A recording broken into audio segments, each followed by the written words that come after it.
Hello and welcome everyone. It is Tuesday and that means it's Transform Your Relationships Live. I'm Laura Rubenstein here with the fabulous Dr. Rhoberta Shaler. Hi, Rhoberta. Hi, Laura. Yes, we're going to talk about something today that people just throw this term around and they sound like it's something that you can get and you should get and it'll fix everything. And I think we're going to shed a little light on it that's a different color. Yes, and in case you're wondering what that is, it's this all interesting term called closure. I need closure. I need to speak to someone to get closure. I need to, closure. What is this closure thing? So, if you're here with us today, say hi in the comments. Please feel free to share this. Please feel free to let us know what you think about closure. Is there an area of your life you want closure and why? So, Roberta, when you think of the word closure, I know it's like this term that we throw around. What does it really mean? Well, I think there's a distinction, Laura, and that's what I really am excited about talking about today because we think we're going to find closure in someone else. Like we've got to have the conversation, we've got to have the answers, we've got to be told why it happened and what's really going on. And really, that doesn't it doesn't help in so many ways because you're still looking for the answer that you wanted that they're not going to give you or the relationship that you want from them that they are not giving you, and so you're looking for closure. I think that we need to redefine closure as looking for the ability within ourselves to accept what happened. Hmm. And that this idea of closure comes from within, right? Instead of like you honor a tradition that something is finished and you're going to move on, as opposed to searching for closure. I mean, do you ever get closure when someone dies? Well, Maybe you you do had a in your definition, because exactly closure is over here. It's not over there. right. Yeah. And so this is what I want to bring to the conversation today, because closure is within you, not something that happens between you. Hmm. Between you and somebody else, you mean? Yeah, between you and whoever you had the argument or whoever doesn't want you in their life anymore or whomever, you know, you resolution is something different. Agreement is something different. But closure means to me in I think a more realistic and self worthy term is to say I'll work within myself to accept what has happened and honor that I'm going to move from what's finished onto something else. And I will create that ending within myself. It may not be what I wanted, it may not be how I wanted, but I will do that. But I think that we have a general idea about Mhm. closure that we've got to have another conversation, we've got to figure it out. Courts don't even bring you closure, they bring you answers. you know you're still not finished with why did it happen and why did they do that to me and why are they this way and what did I do to deserve that. None of those answers come, so a bit controversial this morning. Yeah, and I want to tell a story on myself, and that is, so a relationship ended, and I was not the one to actually end it, and I kept saying to myself, "Why did he break up with me? If you just tell me why, I could move on." You Exactly. know, and I was just adamant about it, adamant, adamant, and it's like I'm trying to I'm trying to figure it out, and I couldn't figure it out. And is it this? Is it that? Is it that? But you never know until he tells me. So I figured he's the one who's going to get me closure, and he couldn't give me an answer. Yeah. And he didn't give me an answer, and we said that's the way I was seeing it. And then I was sitting in therapy, and I also was at the same time taking a class called the commitment seminar, and I really didn't want to take the commitment seminar because I was like, I am not the one who has a problem with commitment. I am not the one who broke this one up. um, and then my therapist asked me a question, and I don't remember what the question was, but it was something like, she didn't actually say it, but I said it. well, what if he just doesn't, he's incapable of giving me the answer. He just doesn't have an answer. Like it was It's doing what just you, a feeling. it was just doing what you said. Like, what if I accept that he can't? Like, I don't have to understand why he can't, but like maybe he has this deficiency, Hmm. this problem he cannot tell me, and it's not my business to know why he can't tell me. He just can't. Can I accept that? And in an instant, closure. Like we could call it closure. In an instant, I was like, oh, he just can't. Okay, well, I don't have to suffer because he can't. Perfect Right? example, You know, because there you did it within yourself. You recognize, when we talk about frequently my term hijackals here, difficult people, and they do outrageous things, and there is no why except that they want to control you. So once you've been controlled for a while and then you're discarded by a hijack call, you want to know why. Like, I made myself into a pretzel. I laid down like a doormat. I gave away the best years of my life, yada, yada, yada. And it wasn't good enough. Why? I need closure.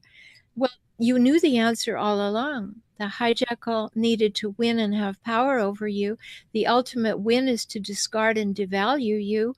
And that happened. It's because of who they are, right? And just as you were saying in your great example, when you recognize that he didn't have the ability, he did not have the answer, he didn't have those things to give you, that's the end of the conversation. But that drive down to do something that satisfies me, tell me something that satisfies my need to be right or needed or understand or whatever it is. And that's really not there for you. So I don't really believe in the idea of closure as people say they're seeking closure outside of themselves. Closure happens within, and yeah, you may need help, as Laura was wise enough to get to to have that moment when you see that for yourself. yeah, When you're dedicated to sitting with somebody to help you and the conversation is going, the whole idea is you're going to have those little moments when you go, oh, I see, he didn't have it to give. When you're led to that place and you're in a safe place to have those thoughts and you've dedicated your time to it, that'll happen. yeah. It took me talking it out and rehashing it over and over again until it was like, I'm really tired of this. Obviously, this way of thinking isn't working, that something has to happen over there for me to feel better. But the minute I said it can't happen over there, it's impossible. Like there's just, no arguing with reality. Like if you're just, this is white, unless I change it, there's nothing I can do physically to it without food coloring or dye or something to make this not white. You know, it's like I'm arguing with something that I don't want to be the way it is, but it is. It's stuck there. And so if he's stuck there, I don't have to suffer. I can whoop, and but I want to be healed. So I start my process. So it's almost like when you're demanding of something else to give you closure, you're actually using it as an excuse not to move on yourself. Oh, I so agree. And I think one of the questions that gets us into real closure seeking area, or it turns us into a closure seeking machine, is I need the answer, a satisfactory answer to my why.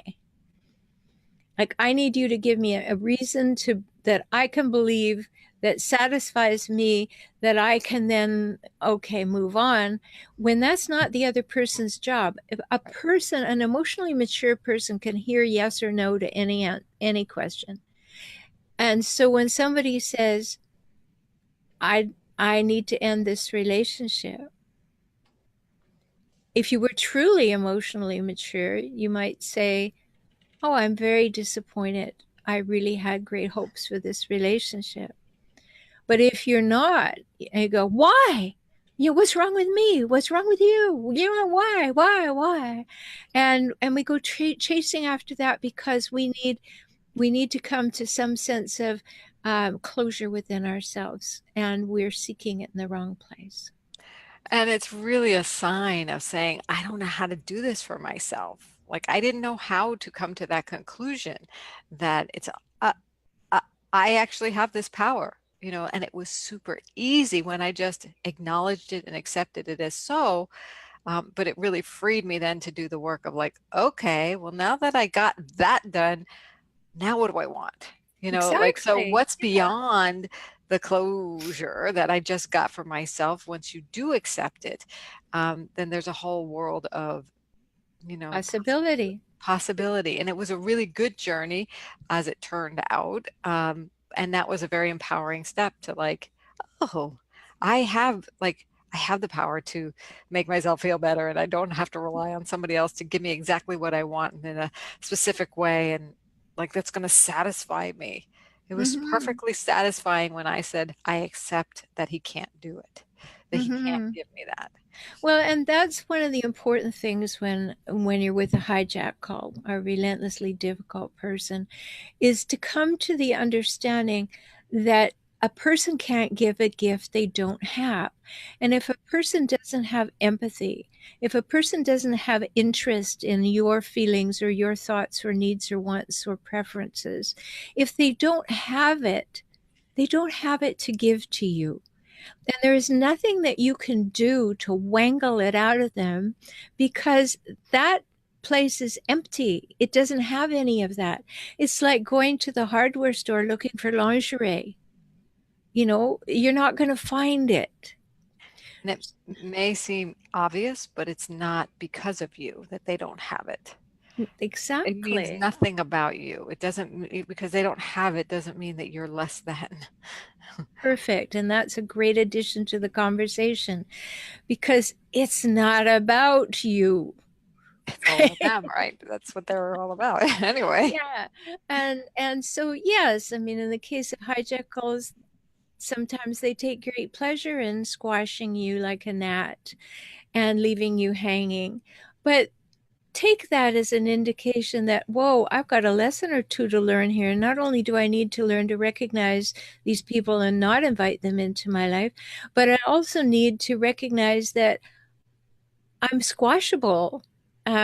Like, what's up with me that another person can wipe me out, cut me off at the knees, and leave me bleeding and crying, Mhm. that I can't recover from it, and take it as a great moment to say, oh, this is a big aha. Now I'm going to do the work so that this I'm never going to find myself in again. Mhm. Right? Because let's just for a moment think about somebody dying. How much time are you going to waste saying, oh, well, they never told me this, or they never told me that? So I use an example from my life. My parents were both hijackals, which is why I get up in the morning and flips my skirt and floats my boat to talk about helping people with hijackals. But my mother and father, I nursed them at home each to their deaths with cancer, and my mom was the second to go. So a couple of days before she died, I said to her, Mom, you've never told me that you love me. And she looked at me and she said, I know. That was the conversation. That was the whole conversation, right? Was there any closure? No, it was acceptance that she knew she hadn't done it. It was the closest thing we got to closure. She recognized that she'd never done it and that she was unwilling to do it, and that if I wanted to hear it, she was going to withhold it from me. Now, what kind of closure would there be except to accept that my mother did not have that gift to give, and she wittingly withheld it if she did have it? And those are the kinds of things that we can't be longing for after someone passes. And we say, like, somebody dies unexpectedly, and you say, well, I didn't have a chance to have closure. Yes, you do. It's within you. It is not about the conversation that you had. Yes, you may have wanted to tell them that you loved them, or you may have wanted to say, like I did to my mom, you've never done this. I'm going to give you an opportunity. And that gives them an opportunity to either do it or be like my mom. But the thing is that closure really gotta get. It's something that you do within yourself that allows you to move on and make transition to the next thing in your life. And sometimes it's hard to do on your own, but you don't necessarily need the other person. You need someone like yourself, a professional to help you do it. I was in a grief recovery process. Somebody I know who is very extraordinary, took me through a grief recovery process she was trained in. And I was like, oh, I don't need that. Nobody close to me's died. And she goes, well, if you're feeling like something's missing in your life, you're not able to move into that next level, there's probably some loss you don't have closure around, right? I'm like, okay, fine, I'll take your thing. And through that process, um, there is a way to do it over here, do the work over here. And there's Right. many ways. This will happen to be one way, but it's about really exploring what do you not feel closure about? What is it that you are feeling and you're holding on to that if it was said, if it was explored, and if you looked beyond that, what is possible? What and like so gosh, can we tell people the steps to getting closure over here? Is Well, it's not so easy because it's quite a personal journey. But, one of the things is to, first of all, entertain the idea that closure is something you can do on your own so that you're not running after it. Then go and look for some help to do it. If you can't accept it yourself, or if that's unsatisfactory, get some help to do it. What'll happen when you get some help is that there will be questions asked, questions to help you think about things you may have not thought of or things you've avoided thinking about. Why questions? Why are you running after this? Why is this so important to you? What are you hoping to gain? What is it that you think this closure thing would bring you? You have ding, to ding, ding.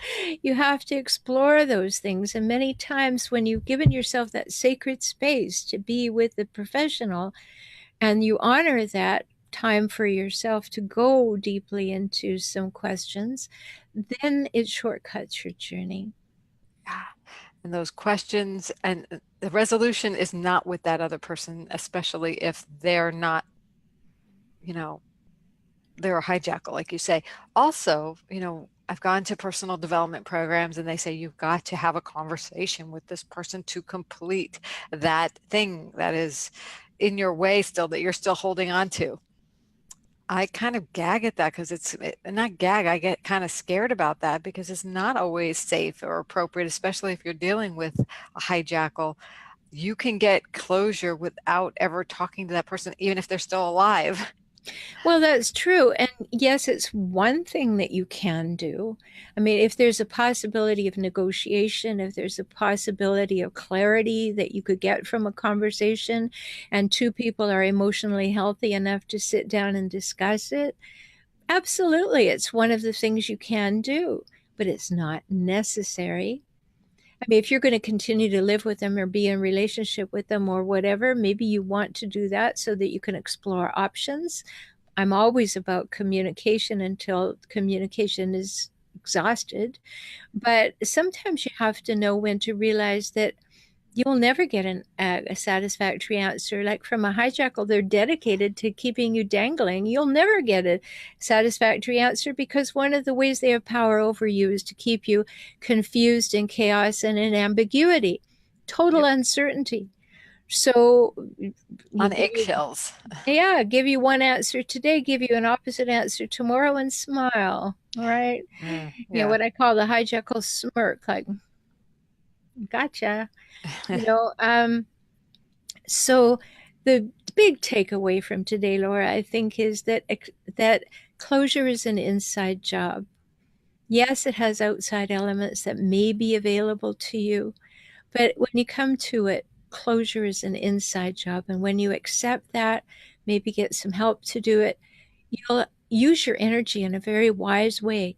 You won't be going on with the longing, if only, I wish, maybe, all of that stuff. You need to know when to hold and when to fold. Right? And when to get some help outside of your sphere of the source of the frustration, Yeah, what you and feel is the source. Yeah, and just to make a little offer here, someone was saying to me this morning that they said, "Oh, I'd love to work with you, but I can't right now, but I need help." Well, I have a membership program, and there are 3 tiers of membership. And if you join in right now, it's at a very low price, and the first 40 members get to keep that price as long as they're a member. So you can get, I am typing to people all the time in the discussion forums. It's safely off Facebook, it's on my website, and that can help you. So if you're not ready for the counseling one to one or that kind of help, you can get into a situation like that with an experienced professional. Don't get into a group where everybody's ranting, raving, crying, and ain't it awful, poor me, and he done me wrong. That has its place for a minute, a hot minute. Then after that, move toward healing. So where can they find this? Oh, you can find it at optimizecircles.com. Optimizecircles.com, which is great because it's also a great way to start preparing yourself mentally to start thinking in this new way, this more empowered way, Yes. this way that uh, it's almost like the veil of what's been covering your vision to your power, to having the satisfaction, to having the freedom and the emotional savvy, like you, I love your term of your podcast, in your life is right available to you. I mean, so much will come out of just being a part of your group. I love that. Yeah, and then you'll be prepared if you come to work with me directly exactly what your questions are. Right. Right. So it's a good thing to do. So optimizecircles.com. And even if you miss that introductory price, it's not an arm and a leg.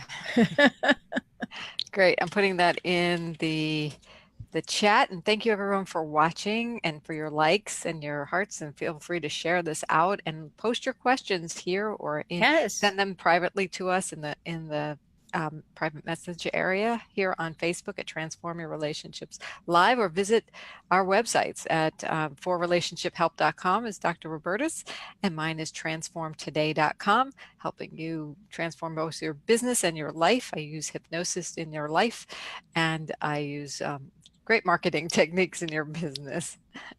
Yes, you do. Yeah, with great wisdom over there. She'll shortcut your success.